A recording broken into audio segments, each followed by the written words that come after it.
Salamat na lang at sila na may lumalaban din. Kung wala sila, eh, di siguro wala na kami ngayon.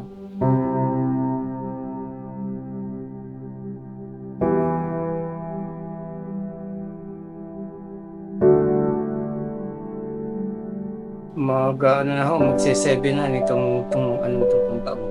Nalaman ko kasi nung sa cardiology ko, tumataas na yung creatinine ko. Yung mga chemical ko sa katawan, yung sa dugo nalalason na raw kaya kailangan ko ng ipa-dialysis.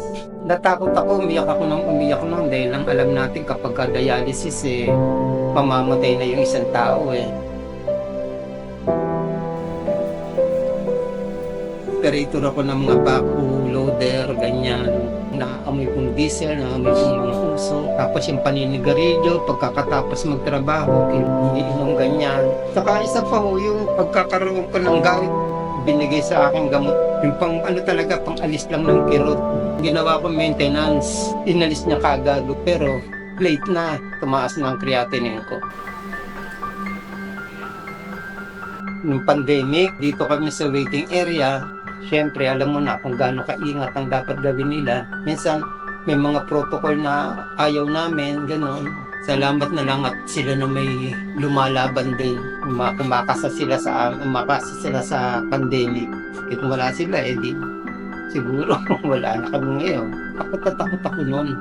Pero hindi ka pala dapat matakot. Dahil yun ang magiging buhay mo, eh. Kaya ang payo ko sa mga may mga ganong karamdaman, labanan lang nila. Kailangan nila talaga ng dialysis para pumabalang ang buhay nila. O yun lang ang problema. 62 na ako, eh.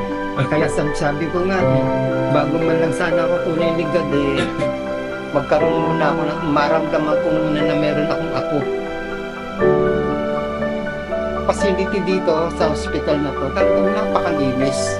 O pagkakatapos kasi ng shift ng iba, dinidisinfect nila yung yung papalitan mong upuan. Dito naman, gumaang ang loob ko dahil parang naging tatay ako dito ng mga nurse, eh. Kasi ang turing nila sa akin parang pamilya. Ang tawag sa akin, tito, na, tatay, ganyan. Mababait sila, magagalang, talagang maingat sila sa amin. Kaya wala akong masasabi dito sa health school. Nagpapasalamat na lang ako sa kanila, kay Sir Nonel, kay Dr. Rebelo, tsaka sa mga nurse na napakababait, tsaka mga alaga. Yan, maraming salamat sa inyo.